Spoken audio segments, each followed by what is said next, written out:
In the spring of 1943, a decorated Army colonel sat down and began writing a report that his commanding officers had already told him to forget. He had survived 17 days on a volcanic island at the edge of the American continent, watched more than 1,000 of his men vanish into fog and frozen mud, and come home to find that the United States government had very little interest in explaining any of it to the American people. His name was Albert Brown. He held command of the 7th Infantry Division during one of the most brutal and most deliberately obscured campaigns of the Second World War, and the document he began writing was not supposed to exist. After-action reports from the Aleutian campaign were classified at levels inconsistent with comparable Pacific theater operations. Journalists who attempted to cover the battle while it was happening were denied access, redirected, and in several cases had their dispatches confiscated before they could be transmitted. The soldiers who came back from that island, the ones who could speak about it at all, were filtered through debriefings that veterans later described as less about information gathering and more about enforcing a particular version of events. And the island itself, Attu, the westernmost point of the Alaskan Aleutian chain, an island that is, by every legal and geographic definition, American soil, simply disappeared from the national conversation almost before the smoke had cleared. 50 years later, most Americans have never heard of the Battle of Attu. It does not appear in most high school history curricula. For a battle that lasted 19 days, consumed the lives of approximately 2,300 American and Japanese soldiers combined, and represented the only ground combat on United States territory during the entire Second World War, that absence is not an accident. It is a choice.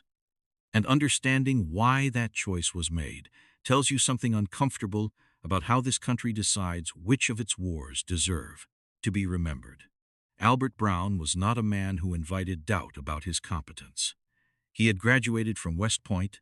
He had served its multiple theaters before being assigned to the Aleutian campaign, and he had commanded men in conditions that most military planners in Washington had barely bothered to model before ordering the invasion. When he raised concerns about the planning of the Attu operation, about the intelligence failures, about the catastrophic estimation of Japanese defensive positions, about the medical unpreparedness for cold weather casualties, he was doing so from a position of direct, documented, costly experience. He had also watched his men die in ways that the official casualty counts did not fully capture. The numbers reported in the initial press releases were conservative. The conditions that produced those casualties were not reported at all. The United States did retake the island. Japanese forces were defeated. American sovereignty over the Aleutian chain was restored. General John DeWitt, who oversaw the broader Alaskan theater, characterized the operation as a demonstration of American fighting spirit under extreme duress. Japan had occupied Attu since June 1942. They had walked onto American soil, onto an island populated by Unangan, the indigenous Aleut people who had lived there for centuries, and they had held it for nearly a year. The Unangan residents of Attu were taken prisoner and transported to Japan, where many of them died. That part of the story is almost never mentioned in the triumphalist framing of the eventual American victory. The 7th Infantry Division had been training in California's Mojave Desert for potential deployment to North Africa. They were a desert warfare unit. They were sent instead to one of the coldest, wettest, most climatically hostile environments on the planet, with inadequate cold weather gear, boots that were functionally useless in the tundra mud, and maps of the island that were, in multiple areas, demonstrably inaccurate. The landing began on May 11, 1943. What the planners had estimated would be a 3-day operation stretched to 19. The Japanese garrison on Attu, under the command of Colonel Yasuyo Yamasaki, numbered approximately 2,600 men. American planners had estimated the garrison at somewhere between 500 and 600. That is not a minor intelligence error. That is a factor of nearly 5.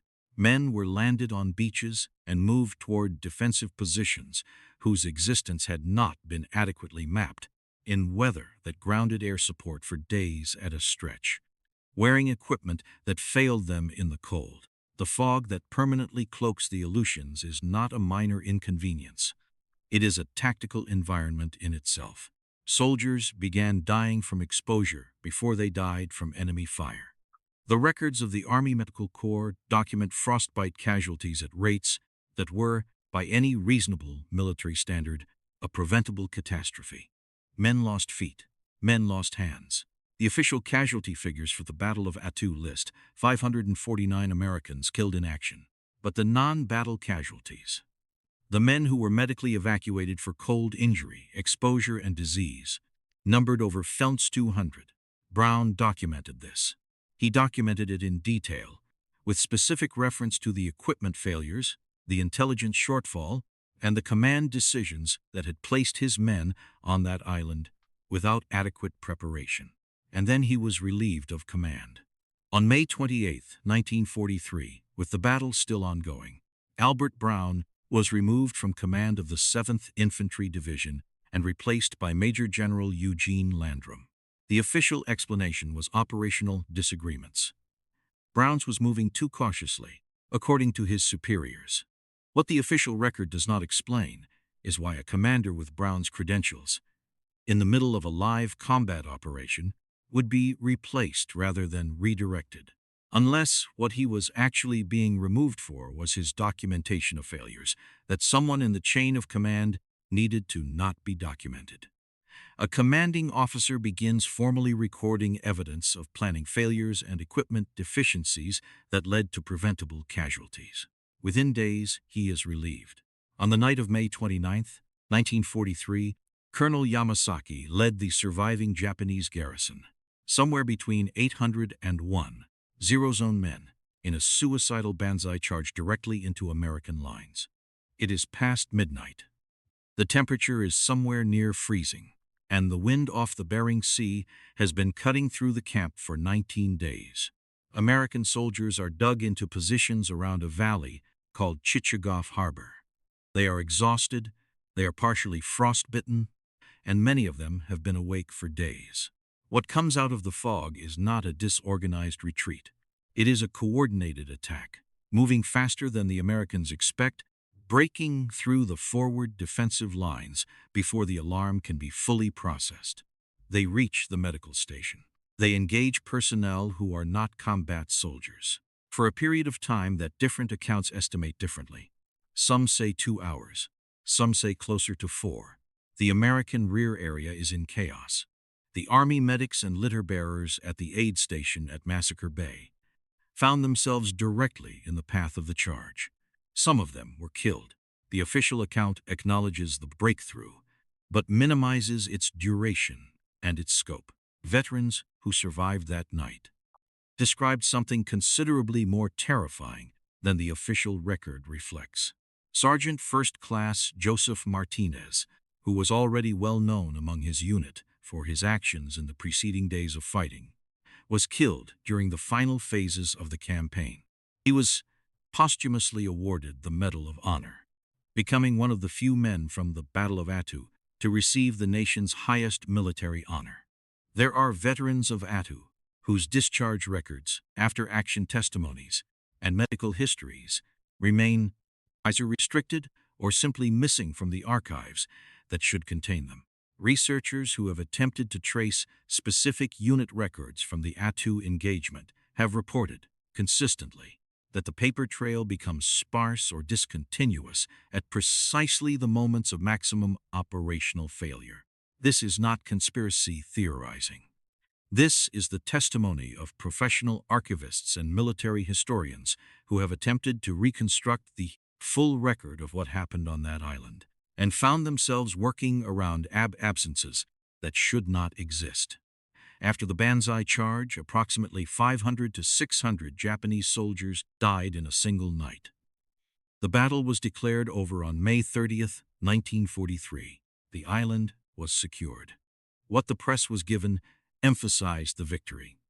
It de-emphasized the planning failures. It did not mention the relief of Brown. It did not dwell on the cold injury statistics. General DeWitt, when asked about the Aleutian campaign in subsequent briefings, described it as a model of American military adaptability. That statement, from a man who had approved the operational plan that sent desert-trained troops to Attu with inadequate cold weather gear, is either a remarkable example of institutional self-regard or something considerably less generous. Why were journalists kept away? Why were veterans' accounts filtered?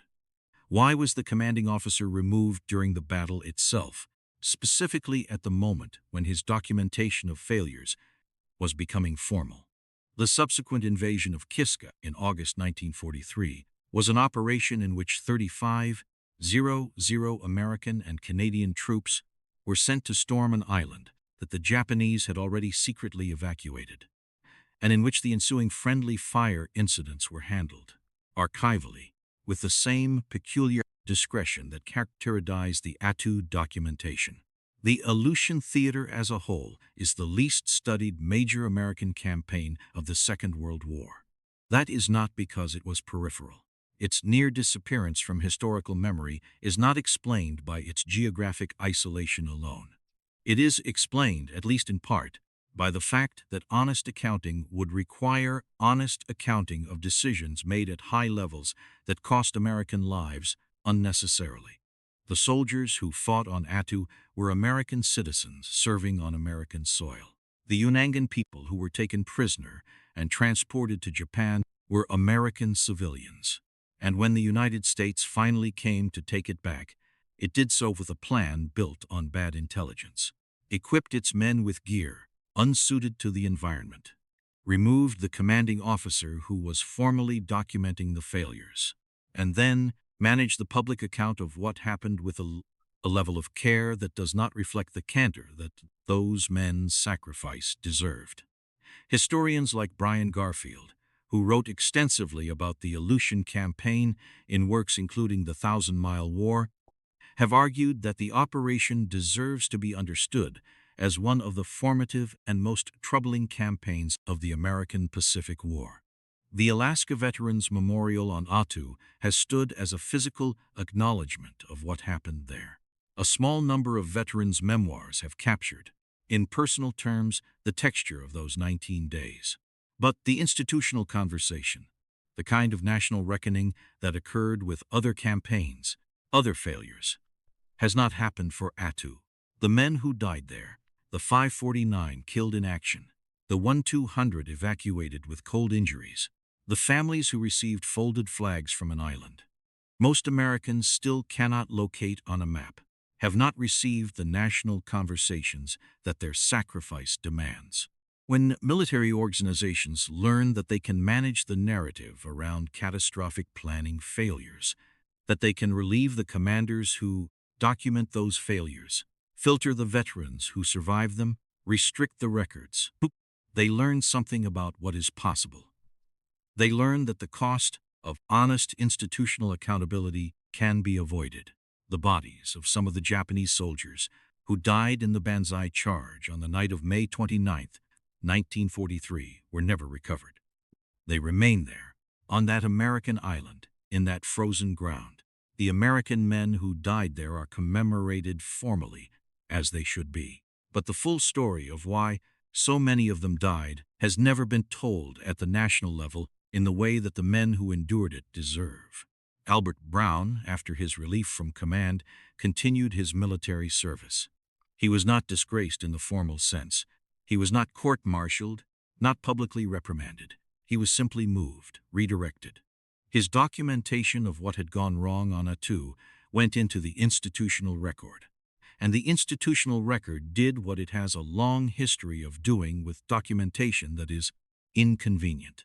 Before Brown died, he reportedly said something to a fellow officer that has been preserved in private correspondence, that the men of Attu had done everything that had been asked of them, and that the country owed them at minimum the honesty of knowing what had actually been asked. Whether or not the country delivers on that debt is a choice that every generation has to make again. That debt is still outstanding.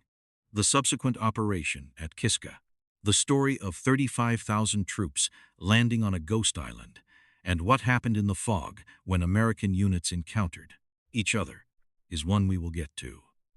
Subscribe so you are there when we do, because the Aleutians are not done with their secrets, and neither are we.